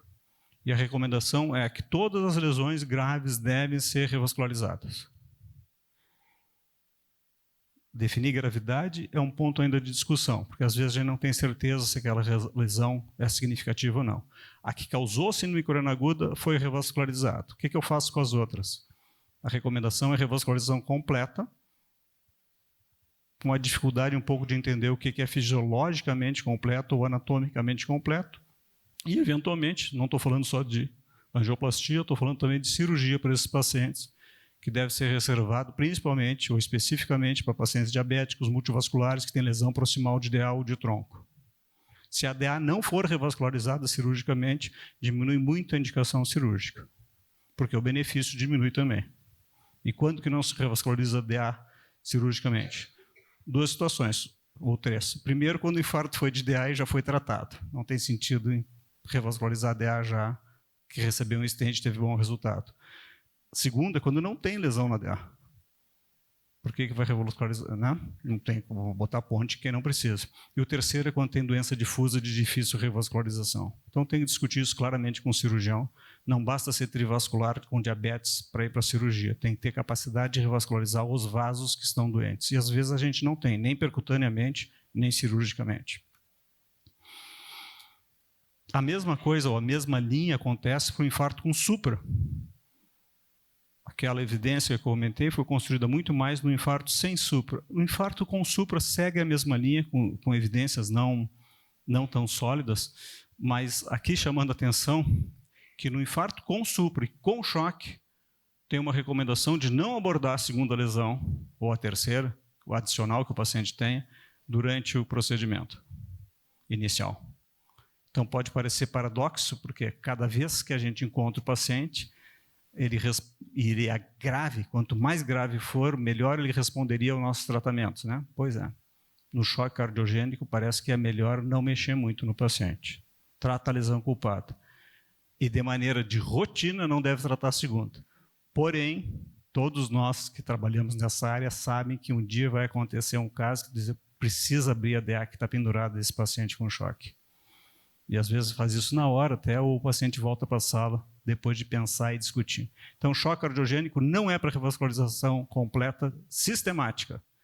É a classe 3. Mas é possível, sim, que se faça isso, tanto percutâneo como cirurgicamente.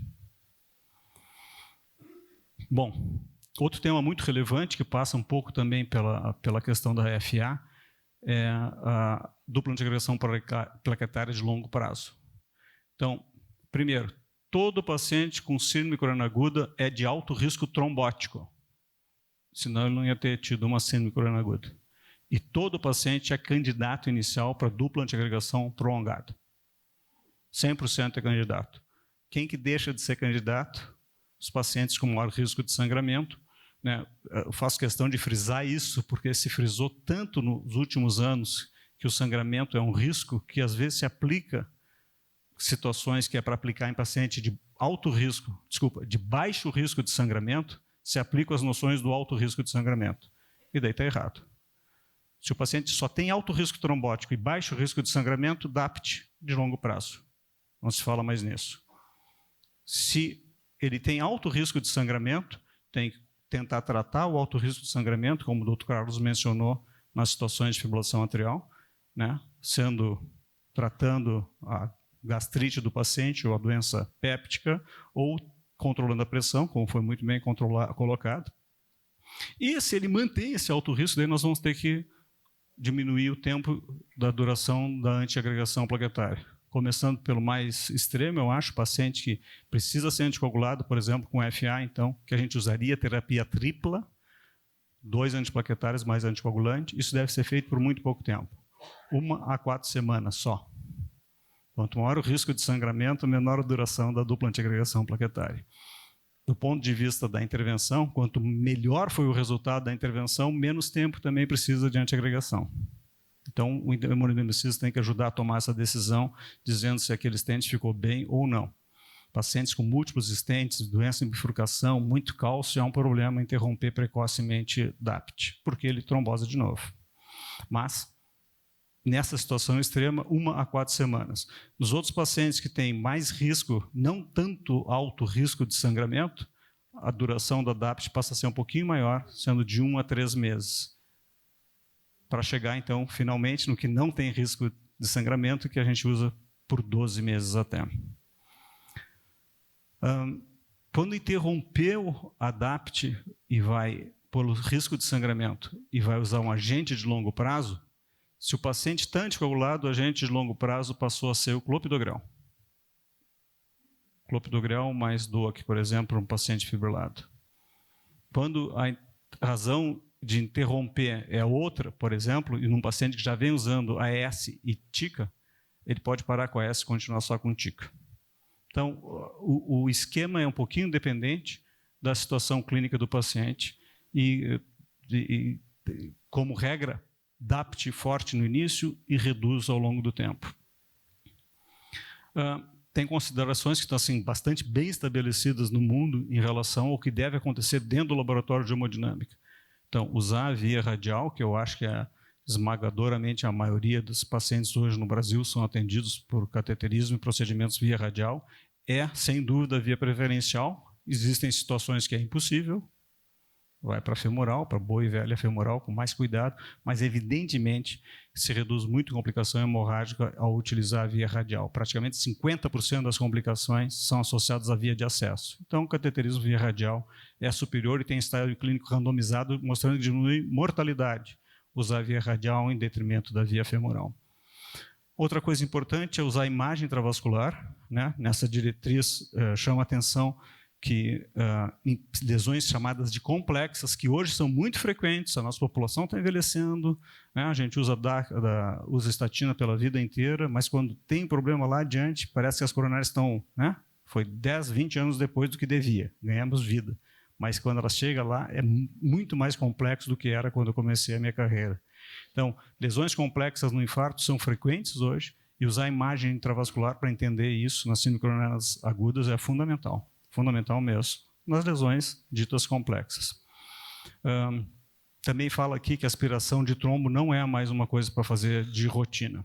Vou mostrar só para título de ilustração o que a imagem hoje pode fazer na definição desses casos. Isso aqui é uma tecnologia que usa identificação de placa de gordura também, numa artéria toda doente, eu não sei onde vou deixar meu stent lá. Toda ela tem placas de alto risco, e aqui, usando a informação que a gente tem disponível, decidiu tratar toda essa artéria, porque onde eu parasse com o meu stent, eu ia acabar numa placa rica em lipídios com alto risco de rompimento nos próximos semanas, meses.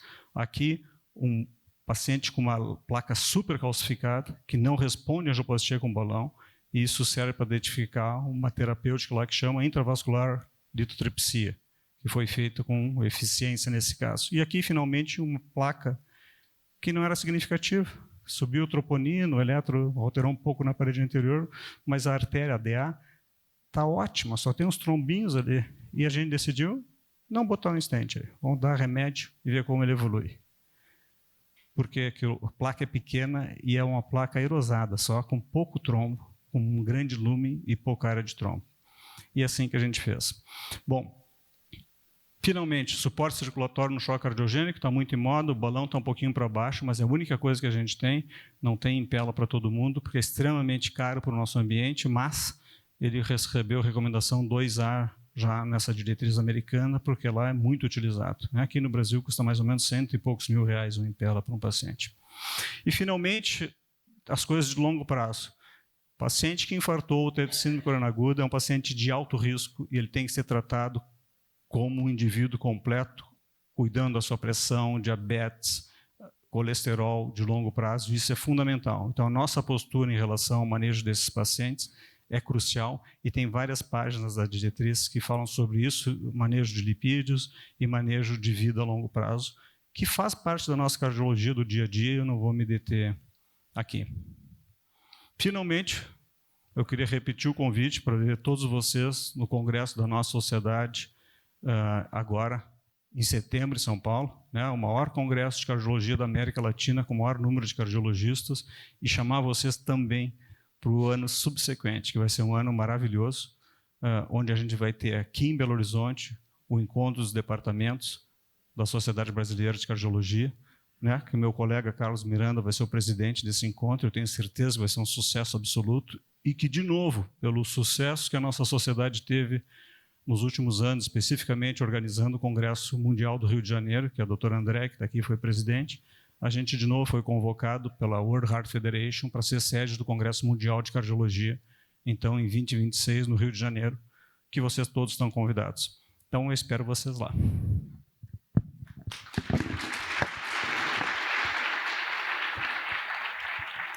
Paulo, obrigado pelo resumo do Guideline da American College. Pessoal, para poder cumprir o horário, eu vou chamar o último palestrante. E para fechar com chave de ouro, tem que ser uma diretriz aqui do Brasil, né? E um colega daqui de Minas Gerais. Então, nós vamos falar da diretriz de pré-operatório de cirurgia não cardíaca da Sociedade Brasileira de Cardiologia, com o nosso colega Gabriel Assis Lopes do Carmo. Gabriel é professor do Departamento de Clínica Médica da UFMG, coordenador da Unidade Coronariana e Cirurgia Cardíaca do HC e do Hospital Horizonte. Gabriel, obrigado por ter vindo, viu? Bom, boa tarde a todos, quase boa noite já, né? Obrigado, Luiz, pelo convite, toda a comissão, congresso espetacular. Ver a sala lotada assim, esse horário, né? Quase invadindo o coquetel, é muito bom. Eu prometo ser o mais breve possível para não tomar muito tempo de vocês. Então, nós vamos falar um pouquinho aí sobre a diretriz de avaliação perioperatória, foi publicada no ano passado, durante o Congresso Brasileiro de Cardiologia, tá? Lá em Brasília.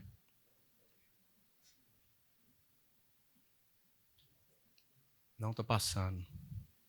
Bom, já me antecipando, eu tenho conflito de interesse com relação a essa apresentação, por participar de aulas patrocinadas da indústria, tá? E eu vou colocar rapidamente ali a diretriz para vocês. Quem quiser acompanhar a aula baixando a diretriz, só escanear esse QR Code aí, que nós vamos dar uma passada rápida pelo principal fluxograma dela, tá? E falar alguns detalhes aí que não estão no fluxograma de situações especiais e específicas. A diretriz é muito ampla, é um tema difícil de ser abordado, dada a grande variação que existe no perfil, nas comorbidades dos pacientes e também nos perfis e cirurgias que existem hoje em dia, tá bom? Eventualmente, nós vamos fazer uma comparação com a diretriz europeia de avaliação perioperatória, que é de 2022, tá? A diretriz americana é mais antiga, ela tem 11 anos, de 2014.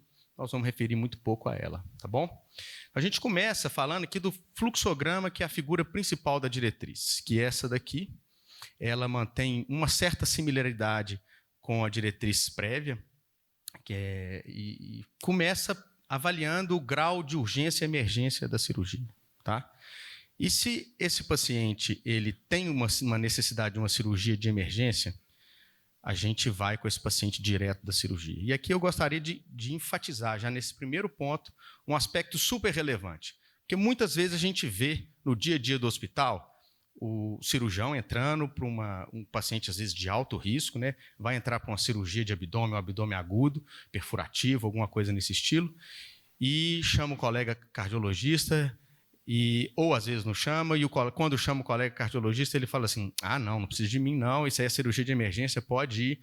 E isso, sinceramente, é menosprezar e subestimar muito o papel e a relevância do cardiologista. Então, a gente não está aqui somente para ser o carimbador atômico de avaliação perioperatória, né? Pode ou não pode. A gente está aqui para recomendar medidas que possam reduzir o risco desse paciente no pós-operatório, que provavelmente vai ser uma torada, tá? Então, a gente pode fazer recomendações, por exemplo, de como que nós vamos fazer o manejo desse paciente, nós vamos monitorizar ele de alguma forma no pós-operatório. Então, isso é muito relevante e precisa estar na cabeça de todo mundo.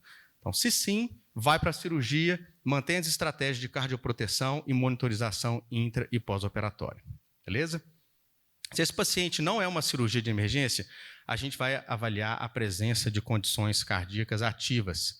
E quando a gente fala condições cardíacas ativas, basicamente nós estamos falando de síndrome coronariana aguda, de doenças, de síndromes aórticas agudas, edema agudo de pulmão, choque cardiogênico e uma lista grande aí de condições que são consideradas cardíacas ativas e que podem levar ao adiamento da cirurgia, a depender de qual condição você tem, como que foi o tratamento dela e que tipo de cirurgia você precisa fazer. Às vezes vai adiar de um dia para o outro, 2 dias, às vezes vai ser 1 ano, dependendo se pode ou não esperar para realizar o procedimento. A gente dá seguimento, então, ali em cima, se esse paciente não tem uma condição cardíaca ativa, a gente parte para a estratificação do risco cardiovascular desse paciente, tá? E aqui eu coloco uma parte ali de novidade, que é esse score novo que entra na diretriz, tá bom? E essa é uma diferença também significativa com relação à diretriz europeia. A diretriz europeia optou por não fazer uma recomendação de uso de algum score específico. Ela coloca como uma avaliação subjetiva do risco, tá? Aqui nessa diretriz nós optamos por manter os scores. Eu acho que ele é um dado a mais que a gente tem, e é claro, né, que a avaliação subjetiva de quem está avaliando, ela é super relevante e ela deve ser respeitada, porque os scores não contemplam todos os tipos de paciente e todos os riscos que esse paciente tem no pós-operatório. Mas só diferenciar ali que o RC-RI, que é o score de Lee, e a UBRAS-2, eles servem para cirurgias não cardíacas e não vasculares, mas desde o estudo da publicação original do score de Lee em 99, nós sabemos que o score de Lee performa mal para cirurgias vasculares. Então, por conta disso, existe um score específico para cirurgias vasculares arteriais, que é o VSG-CRI, que deve ser usado, então, nesse contexto. Bom, essas são aqui o que entra na composição de cada um desses scores, tá? Observe aqui que no VSG-CRI existe a presença de revascularização miocárdica pré, ela conta como um fator de proteção, porque você considera que ele não tem mais isquemia ativa, tá bom? E claro que isso vai depender do tempo também, se esse paciente tem ou não sintomas, tá bom?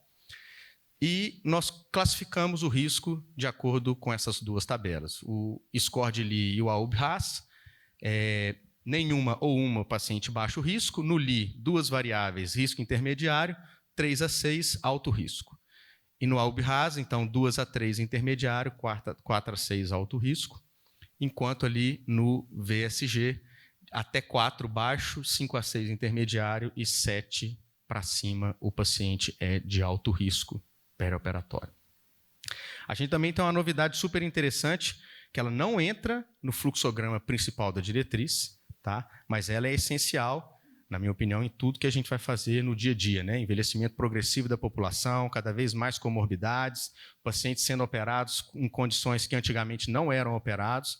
Às vezes o score de risco ele não representa o risco real do paciente completo naquela situação.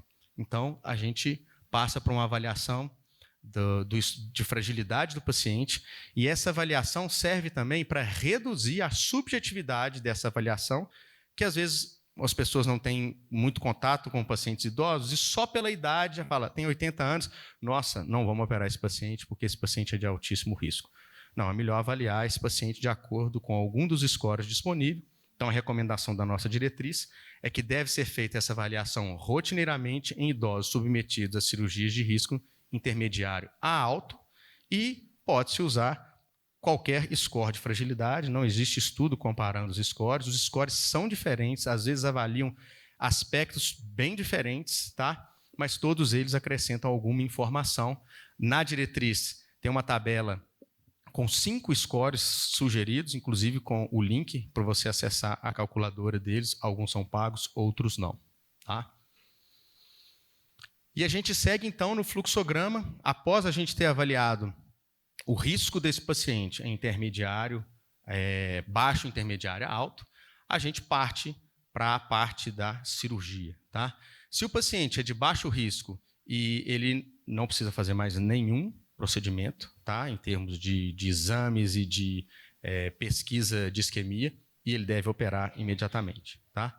Se o paciente é de risco intermediário a alto, aí a gente vai avaliar o risco intrínseco do procedimento cirúrgico, que eu já vou colocar no próximo slide. Tá bom? Se esse paciente tem uma cirurgia de risco intermediário, se ele não vai ser submetido a uma cirurgia de risco intermediário a alto, direto para a cirurgia. Se esse paciente vai ser submetido a uma cirurgia de risco intermediário a alto, a gente tem uma série de estratégias que eu vou citar aqui e depois nós vamos detalhando no decorrer da apresentação, que seria a solicitação de troponina, no caso aqui nós vamos falar bem de troponina ultrassensível, tá? Eletro, basal, otimização de farmacoproteção, BNP ou NT-proBNP, ecocardiogramas, provas funcionais, monitorização eletrocardiográfica e segmento no pós-operatório também com biomarcadores. Aqui é uma classificação de risco cirúrgico intrínseco de acordo com os procedimentos aí. Baixo risco, menos de 1%, tá? Pelo risco intrínseco da cirurgia. Risco intermediário, 1 a 5%. E alto risco, maior que 5%. Tá? Essa tabela também é uma tabela que se mantém desde a última diretriz, ela não teve nenhuma modificação nela. Tá bom? E a gente parte, então, para uma parte também relativamente nova, aí, pelo menos para a nossa diretriz, já contemplava isso em algum grau na diretriz europeia, tá bom? Que é a solicitação do BNP e do NT-proBNP. A nossa diretriz considera como a classe de recomendação 1, nível de evidência B, a solicitação desses exames em pacientes com idade maior que 65 anos ou pacientes entre 45 e 64 anos com doença cardiovascular estabelecida ou fator de risco para doença cardiovascular que vão ser submetidos a cirurgias não cardíacas. E aí existe uma série de questionamentos, inclusive em termos de custo, de saúde pública, mas o fato é que associar o BNP, ou mesmo usar o BNP, associado ou não aí aos scores de risco, ele melhora muito a minha capacidade de prever complicações no pós-operatório. Então, é uma ferramenta, se você tiver disponível, deve ser usada. Se não tiver disponível, paciência, não temos muita coisa o que fazer. E temos também a recomendação de troponina. Com as troponinas ultrassensíveis, né, todo mundo já tem passado bastante aperto com as troponinas, porque é muito frequente ter troponina elevada em vários contextos. Para eu dar um diagnóstico de infarto pós-operatório, né, o PMI, que a gente vai falar um pouco, na maioria das vezes eu vou precisar de uma troponina basal. Então, para os pacientes que vão ser submetidos aí a alguns perfis de cirurgia, eu vou precisar de ter essa troponina no pré para ser como referência para eu avaliar uma troponina que ou ela positivou, né, era negativa, positivou, ou ela teve um aumento significativo no pós-operatório. Então, nos pacientes que vão ser submetidos a pacientes de risco intermediário ou alto de complicações, segundo os algoritmos submetidos a cirurgias não cardíacas de risco intermediário a alto, a gente deve solicitar as troponinas. Tá bom? Farmacoproteção. Por que eu coloquei ali novidade? Principalmente por conta dos beta-bloqueadores. Tá? Antigamente tinha uma longa lista de indicação e de particularidades dos beta-bloqueadores, mas isso foi simplificado ao máximo, o que foi muito bom. Então, quem está em uso, mantém. Tá? E a gente não deve introduzir em 7 dias do início da cirurgia. Tá? É muito simples, recomendação muito objetiva. E a questão da estatina também é algo que já está bem consolidado, é basicamente o seguinte: quem usa, mantém. Quem não está em uso e deveria usar, inicia e vai para a cirurgia, como é, por exemplo, o caso dos pacientes que vão ser submetidos a cirurgias vasculares arteriais, uma vez que esses pacientes são arteriopatas, entre aspas, e eles precisam ser manejados como tal. Muito provavelmente eles vão precisar de estatina. Tá bom? Basicamente é essa o resumo dessas recomendações que estão aí. O AS tem inúmeras recomendações, tá? Também tem uma série de estudos pequenos avaliando o papel da suspensão ou não da aspirina. O estudo que mais chamou a atenção é o POISE-2, tá? Que avaliou esses pacientes, só que com um detalhe: POISE-2, somente 30% dos pacientes tinham doença aterosclerótica. Então, a maioria dos pacientes estava em uso de aspirina como prevenção primária. Então, o que fica basicamente é o seguinte: para pacientes em uso de aspirina no contexto de prevenção primária, suspende 7 dias antes da cirurgia. Tá? Para pacientes que têm já doença coronariana ou uma outra indicação que para prevenção secundária, você vai manter durante o período da cirurgia, exceto para aquelas cirurgias que a gente não tem como fazer a hemostasia por primária por compressão. Neurocirurgias, algumas cirurgias urológicas e por aí vai, tá? Também tem uma série de particularidades, tá, gente? Depois eu convido vocês a darem uma olhada aí. Paciente que está em uso de monoterapia, com outras, com clopidogrel, por exemplo, com ticagrelor, mas é uma lista muito grande, não vou me deter para a gente não ultrapassar o tempo, tá? Os exames complementares. Temos aí, então, além dos exames laboratoriais, né? Eletrocardiograma, tá bom? Também não mudou nada dessa diretriz.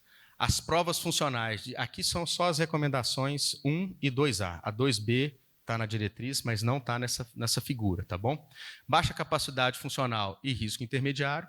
Se vai mudar a sua conduta antes da cirurgia, pode-se fazer uma prova funcional de isquemia com imagem, tá? O teste ergométrico não deve ser indicado de forma rotineira aqui nesses pacientes. O ecocardiograma, pacientes que têm indicação de eco por outras etiologias. O que vai ser submetido a um transplante hepático, tá? Ou os pacientes que têm alguma prótese cardíaca em algum momento da vida, mesmo que não tem sintoma e que tem um eco já de muitos anos, tá bom? Cineangiocoronariografia, né, o CAT, são as indicações clássicas, nós não vamos pedir de rotina para os pacientes aí, vai bater na indicação clássica aí do cardiologista, tá? Com relação, já chegando no pós-operatório, para quem eu vou monitorizar esse paciente em UTI? Isso é uma particularidade da nossa diretriz, tá? E não tem nenhuma outra diretriz indicação de terapia intensiva, só tem na nossa. E o que está definido dentro da nossa diretriz? Pós-operatório em UTI por 48 horas, em pacientes de risco alto de complicações, segundo os algoritmos, tá? Submetidos, então, a cirurgias de risco intermediário a alto, é uma recomendação 1. E se for pacientes de risco intermediário, submetidos a cirurgias não cardíacas de risco intermediário a alto, esse paciente entra como 2A, tá? E dosar troponinas em pacientes de baixo risco não deve ser realizado de forma rotineira, tá bom? Como ferramenta de monitorização. Passando rapidamente aqui para o contexto da injúria miocárdica, porque esse é um tema que às vezes fica um pouco confuso, tá? O diagnóstico do PMI, né, o Perioperative Myocardial Infarction, ele é definido como uma elevação da troponina, ou com relação ao basal antes da cirurgia, ou se eu tenho mais de uma troponina no pós-operatório em momentos diferentes, tá? Isso é o infarto perioperatório. Antigamente tinha injúria miocárdica, elevação isolada de troponina, esses termos eles não são usados mais, tá? Qual que é o problema do infarto perioperatório? Essa é uma condição muito subestimada, tá? Porque esse paciente, às vezes, ele tem poucos sintomas, se confunde aí com os problemas relacionados à cirurgia, dor da incisão, de decúbito. Esse paciente tem inúmeras alterações ali, ele não consegue distinguir muito bem o que é relacionado à posição, à cirurgia ou a uma dor relacionada a um infarto, por exemplo. Então, isso torna o diagnóstico um desafio, tá? O que leva esse paciente a um tratamento tardio, não só pelo diagnóstico tardio, mas também porque esse paciente às vezes tem risco de sangramento aumentado e o cirurgião vai travar o seu tratamento, tá? E a gente também não vai querer que ele sangre também, né? Porque aumenta também a mortalidade dele. E isso faz com que o infarto perioperatório tenha uma maior mortalidade. Então a gente precisa estar muito atento a isso, tá? Dentro das etiologias do infarto perioperatório, a gente chama infarto perioperatório todo um conjunto que eleva a troponina. Inclusive causas não cardíacas, por exemplo, como sepse, embolia pulmonar, AVC, tá bom? Só que aí existe uma diferenciação, que eu acredito que com o tempo isso vai se unificar. Alguns estudos usaram critérios diferentes, e aí vem um termo que chama MINS. O que é o MINS? É um infarto perioperatório de etiologia isquêmica. Então, é o que está aqui, ó, dentro desse quadro, infarto tipo 1, tipo 2 e o que a gente chama de injúria miocárdica. O que elevou troponina por outras etiologias, como, por exemplo, taquiarritmias, insuficiência cardíaca e as outras causas lá, às vezes, não cardíacas, não é chamado de MINS. O MINS está dentro do PMI, tá bom? Como que eu faço a abordagem? É a abordagem clássica aí. Não vou entrar em detalhes, porque o Karamori já entrou em discussão das atualizações. Ele é basicamente a mesma coisa. se tem supradesível ou não, segue por aqui, avalia a causa cardíaca, causa não coronariana, avalia a hemoglobina para ver se é um infarto tipo 2, precisa transfundir, tá bom? Então a gente vai seguir mais ou menos nessa linha aí de investigação. O manejo medicamentoso no perioperatório também não teve muita diferença, tá? Mas eu quero só chamar a atenção aqui para os antihipertensivos, tá? Então, essas medicações não devem ser suspensas antes das cirurgias, tá bom? Existe também um questionamento sobre Ecobrar, mas eles também não devem ser suspensos. Os últimos estudos, o Stop or Not, que foi publicado ano passado, não mostrou uma diferença, então nós somos carentes de evidência aí. Acho que muito dessa questão veio aí da relação, né, do IE-Cobrar com relação à vasoplegia no pós-operatório de cirurgia cardíaca, mas aqui nós nunca conseguimos comprovar. Tá? Anticoagulantes também não teve uma modificação significativa. A gente vai basear esse quadro muito parecido com o da diretriz anterior. Tá? E tem inúmeros outros aspectos que são abordados na diretriz que, infelizmente, nós não vamos conseguir falar aqui, como, por exemplo, transplante renal, transplante hepático, FA no pós-operatório, profilaxia de endocardite, por aí vai. E eu finalizo só fazendo uma abordagem de um tema que é muito relevante, que está muito em voga, que é dos pacientes com IC. Tá? Basicamente é o seguinte, se o paciente tem IC conhecido ou suspeita de IC, e esse paciente ele é sintomático e não está otimizado, idealmente otimiza o tratamento e depois programa a cirurgia. Tá bom? Esse deve ser aí o fluxograma de abordagem desses pacientes. Eu agradeço muito a paciência e a presença de vocês nesse horário. Obrigado. Gabriel, fantástico, tá? Uma diretriz que todos nós temos que ler. É uma diretriz muito mais didática do que da American Heart, com sinceridade, e mais completa do que da ESC.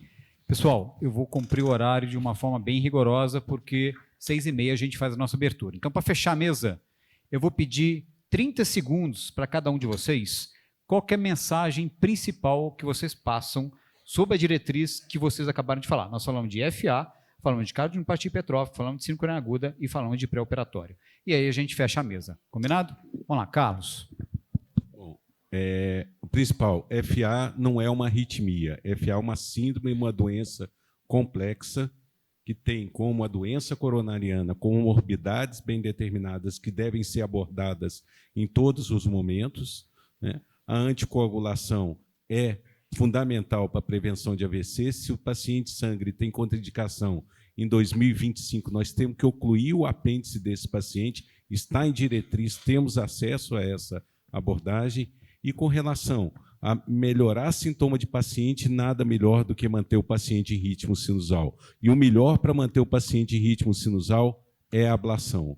E a ablação, quanto mais cedo, melhor. Ela vai ser menos complexa e o resultado dela vai ser melhorado. E, como é uma doença, a doença progride. A cada reavaliação, o paciente deve ser revisto como um todo. A minha mensagem é essa. Tinoco, sua mensagem em relação à cardiopatia hipertrófica. Vamos lá. Apenas duas, Luiz. A primeira é que oferecer o cuidado certo para cada paciente é o compromisso da SBC e dos cardiologistas da SBC. E isso é feito através da incorporação das diretrizes. A segunda é que nós precisamos de uma trilogia. Médicos capacitados e treinados em hipertrófica, centros de referência e, obviamente, o acesso a tecnologias para que a gente possa oferecer, seja no SUS, seja no setor privado, o cuidado certo. Minha vez, nos 30 segundos. Vou parar aqui. Acabou meu tempo. Infarto agudo, grande problema de saúde, tratado, às vezes, de uma maneira talvez leviana pela nossa sociedade. Aqui, quando eu digo sociedade, eu digo país, Brasil, né? Sociedade brasileira, indivíduos, nós. Então, eu acho que é fundamental que cada um de nós se engaje no manejo do infarto agudo para garantir que os pacientes tenham acesso a uma coisa básica, reperfusão, trombolítico ou angioplastia primária. Mas fazer isso muda a vida da pessoa. Paulo, só um comentário bem rápido. Aqui em Minas Gerais, a gente sabe que o próprio Estado não consegue se organizar, a gente, como SMC, tomou a iniciativa de entrar em contato com o Estado.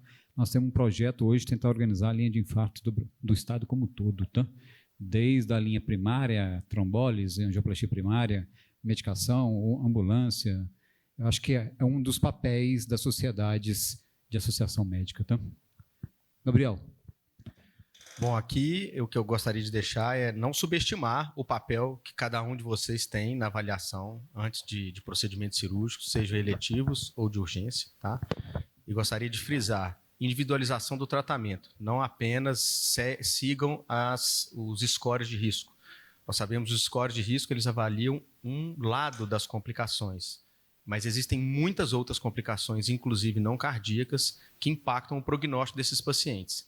Então, a gente precisa estar atento a todas essas complicações para poder fazer um risco cirúrgico e uma personalização junto com o cirurgião e o anestesista da maneira que vá otimizar o resultado desse paciente.